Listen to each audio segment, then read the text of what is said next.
Mr. Philippe Lazzarini, UNRWA Commissioner General, welcome to our screen, sir. Thanks for having me today. Allow me first to start by saying that 5.9 million Palestinian refugees are eligible for UNRWA services that are provided by more than 30,000 employees in the region. 13,000 of them are in Gaza. Unfortunately, we hear that 72 of them have paid the ultimate price and were killed while doing their humanitarian work since the start of the hostilities on the 7th of October. Our deepest condolences to you, your UNRWA colleagues, but foremost to their bereaved families. Talal, it's indeed a total tragedy. We have lost 72 of our colleagues. Many of them died with a relative. And as you know, they were all, teachers, they were doctors, they were nurses, they were engineers, they were working in the back office. Basically, all people are devoted to the cause of UNRWA to provide assistance to the Palestinian refugees. Our hearts are with them and their families, sir. I would like to start, first of all, to deal with the latest news about the Israeli forces' movement towards Gaza City in an apparent bid to cut off Gaza City City and divide Gaza into two halves and besiege that city. How many Palestinians are still living in Gaza City? And what is your advice to them at these critical moments? Mr. Talal, I have just been informed that 3 of the UNRWA schools have been hit today in the north during the military operation. Reportedly, we have a number of people who have been killed in one of our schools in Jabalia, more than 20 people reportedly. We had also a person who have been killed at the beach camp, and we have also another shelter which has been hit over the last 8 hours. And all these shelters were hosting more than 20,000 people altogether. And basically, that means that for the time being, there is absolutely no place in the north which is safe. Do we know the numbers of people left still in the north or in Gaza City? Listen, these are estimates. We estimate that in the north of Wadi Gaza, that there might be 350 people. If I look at Jabalia, for example, Jabalia was our biggest camp with 125,000 people. The estimate is that there are still between 30 and 40,000 people in Jabalia camp. Is UNRWA sending humanitarian aid to northern Gaza for the time being? Listen, UNRWA is calling to provide humanitarian aid from Rafah to Bet Hanun, from the south to the north. But as you clearly indicated, right now it is extraordinarily difficult to reach the north with humanitarian assistance. You just came back from Gaza yesterday in your first visit to Gaza since October the 7th. Tell us what you saw and what you heard firsthand from UNRWA humanitarian workers about the needs and the suffering of the Palestinians inside Gaza. So listen, Talal, before meeting my colleagues in Rafah, I went to visit a school sheltering thousands of people. And I have to say that what I saw there was heartbreaking. Basically, it was a shelter which was indirectly hit from a bombardment when a person recently was killed and 80 people injured. But anyone in this shelter was basically asking for 3 things: bread, water, and they want also a ceasefire. But can you imagine that the first need, the first demand of the children being in a school, where basically they should be in a school to learn, that their only demand was, please give us clean water, give us food. And I have to say, this was extraordinarily heartbreaking. Later on, when I discussed with the staff, basically they confirmed that the situation is the same in every shelter, that the market is completely depleted, that there is no bread anymore enough for everybody. Water has become scarce.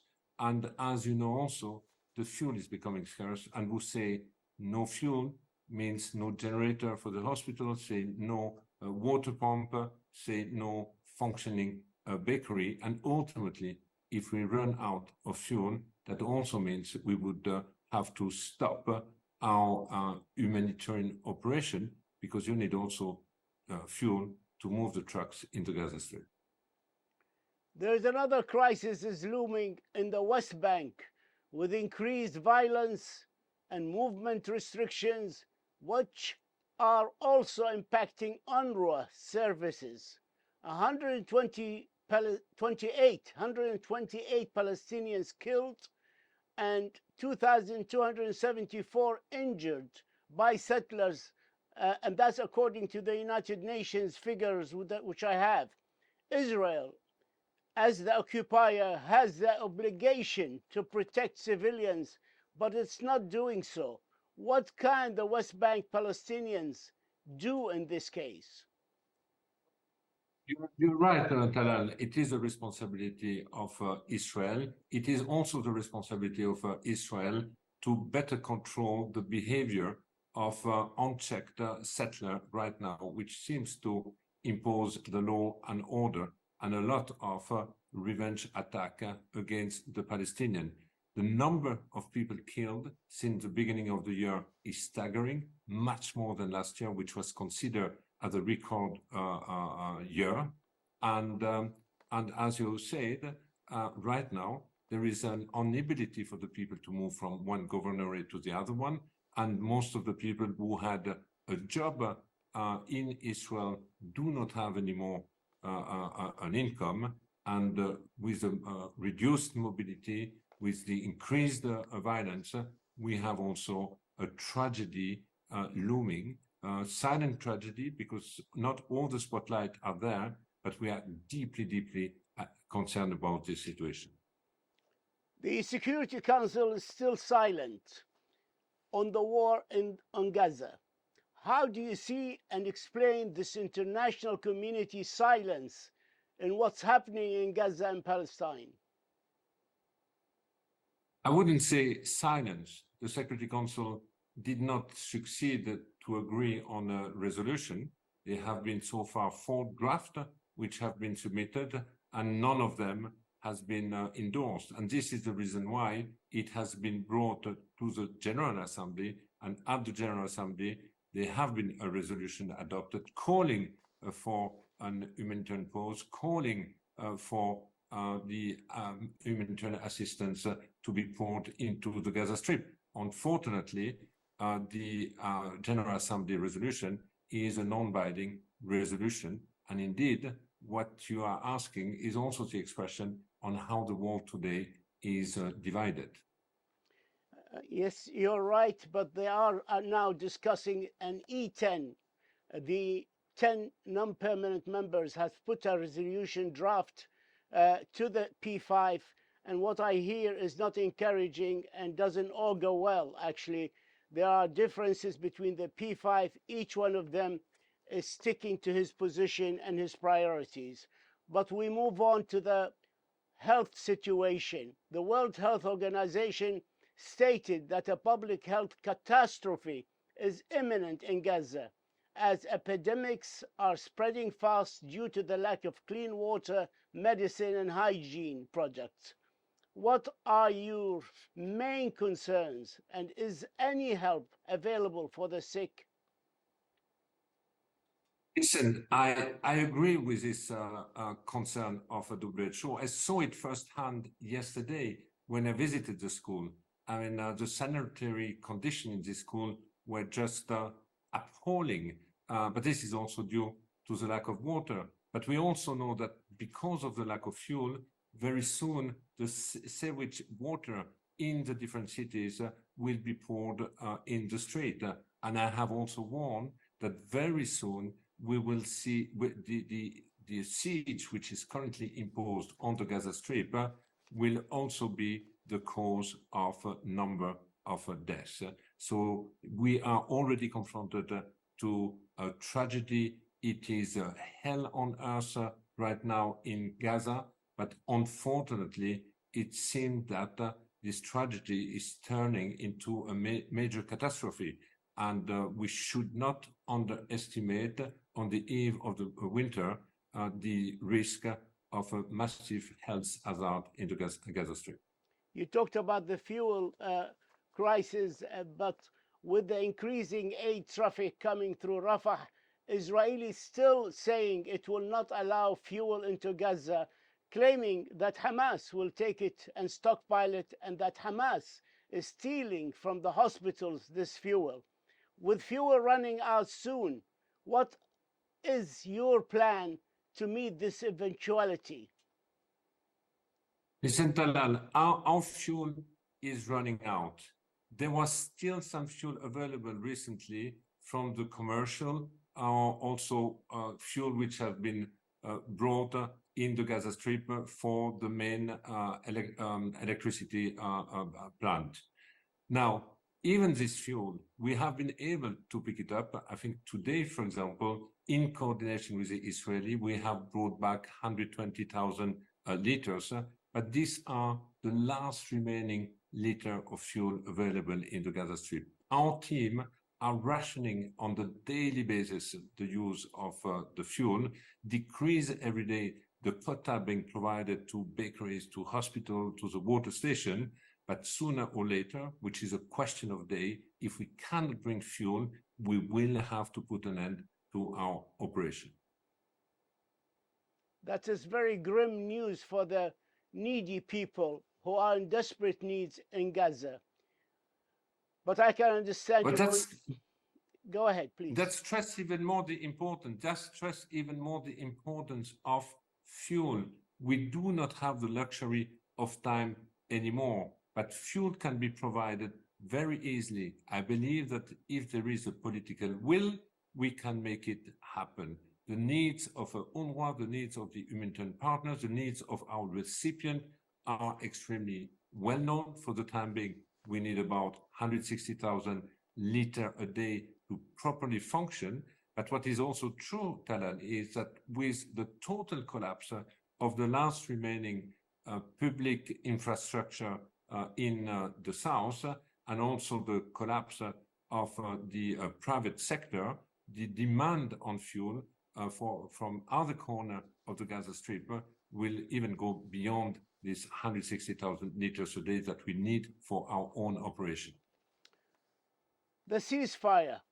The Secretariat, the United Nations Secretariat, is saying that the civilians population in Gaza are being starved, traumatized, and bombed to death. UNRWA, under your leadership, is trying to deal with the hunger and trauma, but can you carry out your humanitarian mandate under the current levels of bombardment? Israel Prime Minister insists Israel will not accept a ceasefire, and this position is supported by the United States and the United Kingdom. As a humanitarian, can you do your work in safety and security without a real ceasefire? We cannot carry our work in safety. We have lost 72 of our colleagues, and unfortunately, we might even lose more of our colleagues. We need an environment which allows us to implement and to respond to the need at scale and in safety. And this is the reason why we repeatedly, the Secretary General and myself, are repeatedly asking for an humanitarian ceasefire in the Gaza Strip. What is required now is to bring at scale the humanitarian assistance, and we need indeed an environment which allows us to bring to anyone wherever they are in the Gaza Strip. But one thing is also sure, I was yesterday in Gaza, and I reminded to the staff, whatever the circumstances are, and even if it is impossible to cover all the need right now and a tragedy is unfolding, our duty is to stay, our duty is to provide assistance and as much as possible protection to the civilian and to the Palestinian refugees. Secretary of State Antony Blinken said that the ceasefire in Gaza is off the table for now, because that would give Hamas, as he says, a chance to regroup and potentially repeat what it did before. Blinken said the US was urging Israel to consider things like humanitarian pauses so aid can get to those who need it. Secretary Blinken is heading to Israel tomorrow. So do you think a pause in the fighting is coming soon? And are humanitarian pauses instead of a full ceasefire workable for you? Listen, Talal, what we need is an environment where we can properly provide assistance in safety. If we have to start with a pause, let's say a 3-4 days pause, and that indeed we can move all around the Gaza Strip, but at the same time, what is really required is that the assistance and the supply comes at scale.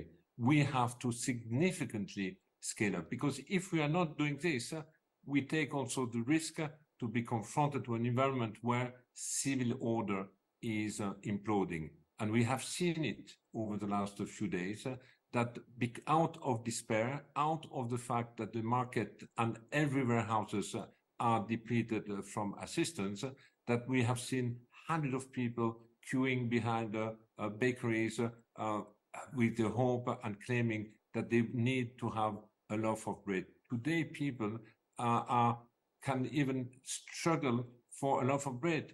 I mean, it is as bad, as severe as that. Bread and water have become the main commodities that the Gazan need now, in addition, of course, of a ceasefire or a pause, meaning protection. Yeah, I might be wrong, but when they talk about pauses, they mean hours, not days, but I could be wrong. I would like to ask you a question about the United States and UNRWA. The US is UNRWA's largest donor. They donated 153.7 million for the year 23-24, and President Biden also announced an extra 100 million on October the 18th for humanitarian aid. How do you reconcile that sort of donations with President Biden not calling for a ceasefire?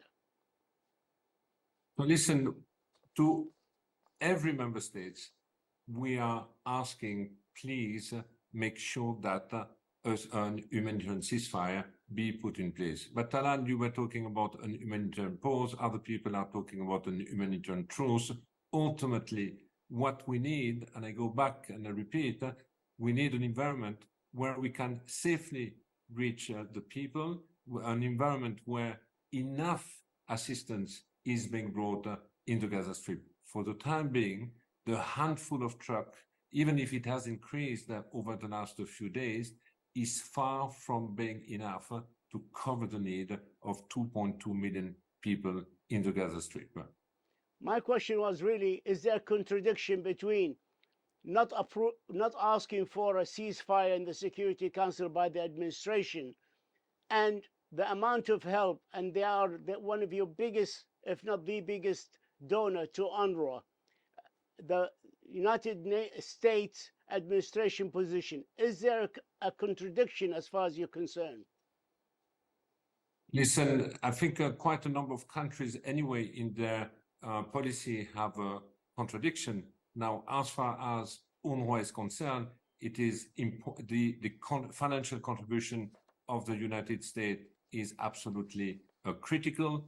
As you highlighted, it is our main donor, and I indeed expect that this support continue. You know that at the time we are talking, I still do not know if I will be able to pay the salaries of our staff until the end of the year. We have been so badly impacted by 10 years of financial crisis that today, when everybody is looking at us, everybody expects that UNRWA deliver to the Palestinian refugees in Gaza, and rightly so. We have been their lifeline. They look at us. We are the face of the international community, but at the same time, our staff, being the backbone and the front liner of our response, we still do not know if we will be able to pay the salaries. And I do believe it is time that member states stand up and make sure that the agency remain a predictable partner. It's not only in Gaza, but it's also in the region, in the West Bank, in Lebanon, in Syria, and in Jordan. Since we are talking about the finance, you launched a flash appeal for humanitarian response for $104 million. How was the funding and the response for that? So listen, the flash appeal has been more or less covered, but this was the first appeal for the first 10 days since the situation has significantly evolved, and we are now revising the flash appeal. So I would say the reaction of the flash appeal have been a prompt and generous reaction, but still the agency as such, as being the main provider of assistance here in the region, still its backbone, its staff, the people who deliver this assistance are not yet financially covered. And here I'm really appealing on member states, make sure that UNRWA is and remain a predictable partner here in the region. I'd like to move to the Jabalia refugee camp bombing. The Israeli bombed this camp twice, on Tuesday and Wednesday, and it's the largest of 8 refugee camps in the Gaza Strip. 195 people died, 120 still missing, and nearly 800 Palestinians are injured. Most of them are children. There are 116,000 refugees were registered in Jabalia camp before the current war. Israel said if civilians are killed, it's because they are human shields for Hamas. Can this ever be justified? Listen, as you said, Jabalia was the biggest camp. This intensity of fighting, of bombardment cannot be justified. Today, for example, we had also one school in Jabalia, an UNRWA school sheltering a few thousands of people, which also has been hit, and reportedly more than 20 people have been killed. So, as you know, when we talk about international humanitarian law, we talk about distinction and proportionality. And when you have these figures in such an urban environment, it's difficult to see where the distinction and the proportionality has been. The United Nations Human Rights Council said it has serious concern that these are very disproportionate attacks that could amount to war crimes. What do you think the next step should be once it is determined that it was a war crime? So, I mean, some people ask, so what? Let them classify it as a war crime. Where do we go from there? Listen, this has been our concern, our call since the beginning, that even this war needs to apply rules. We cannot let a war go without rules, because if we let it go, that means that collectively we are losing our humanity, and that cannot be. When the Israelis bombed the camp again yesterday, the Israeli army said, the spokesman said, Jabalia is not a refugee camp, it's a Hamas stronghold. You and your colleagues work on the ground with nearly 116,000 refugees in the camp and know that camp very well. Can you tell us more about the nature of this camp? Is it a refugee camp or is it a Hamas stronghold? Listen, Talal, it's a Palestinian refugee camp. It's the oldest one. It's the biggest one in the Gaza Strip. As I said, Gaza is also an extremely vibrant society, and I have warned in many statements that we cannot just equate Palestinian refugees into Gaza Strip to Hamas. It's a dangerous equation. We should show a little bit, it's a dangerous equation because that leads to the humanity in this war.